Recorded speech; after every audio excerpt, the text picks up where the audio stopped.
He immediately created a police state and used his dreaded secret police, the SS and Gestapo, to enforce it. To strengthen his grip on the Nazi Party, Hitler eliminated his political rivals and so-called enemies of the state. Whoever knew how to read, and whoever had read Mein Kampf, should have known where it would lead. National Socialism excluded all those who thought differently. Locked them up, exploited them, and even murdered them in masses.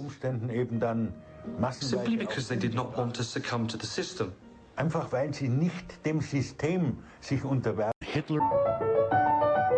Anyone that chooses to challenge establishment orthodoxies, traditional worldviews, not to mention the system that we live in, sets themselves up for vehement attacks. I'm well aware of this. If you look back at the history of anyone that has chosen to challenge the establishment, it's a very dark history. There are a great number of people out there that know that something is wrong, but they do not understand the source of that wrongness because they are in the box of indoctrination. Socrates. Socrates never speculated on the slavery that was existing during his time. That was normality to him. This goes with every type of political philosopher that's ever existed, whether it's Karl Marx, whether it's Plato.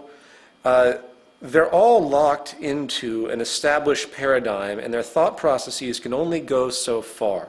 And this includes probably myself. People are locked into a box. They see the box around them. They see the leaks and the holes and the cracks, and they go up to the cracks and they try to fix them. They try to patch the holes. But they don't stop to think that maybe there's something wrong with the box itself. Maybe the integrity of the box that they exist in is inherently invalid. It's inherently void. The economic system that we live in is a parasitic paradigm that is only going to lead to self-destruction. But people don't see that.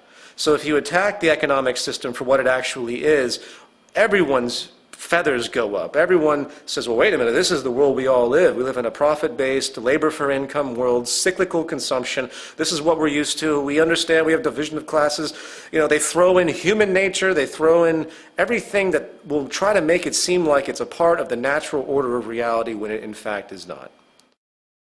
If I was to summarize the attacks that typically happen towards myself and the people I work with, the first one would be credentialism. Credentialism is an annotation for the priesthood of those in the know.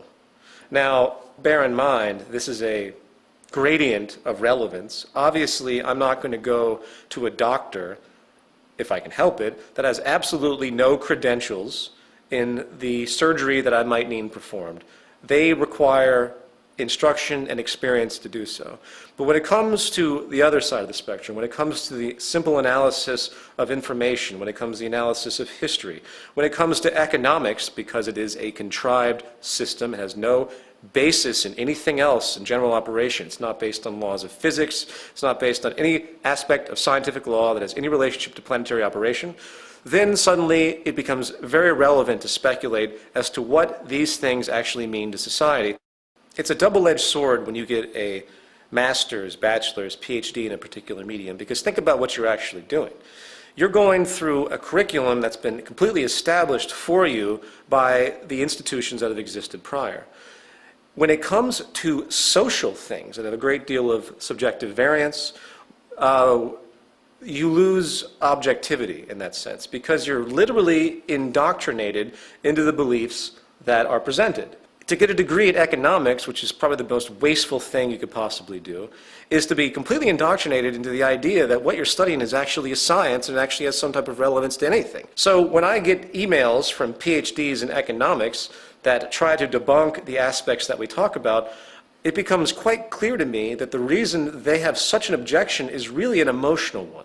It isn't an objective aspect. They have culminated an identity to themselves because of their belief system, and for me to take that away from them, to debunk their ideas about economics, is to take away their identity. Anonymous Moderation, aka Peter Merola's secret police, SS, and Gestapo, to eliminate his rivals and enemies in the Zeitgeist movement and Venus Project cult forums, voiceover hype, ARC, etc.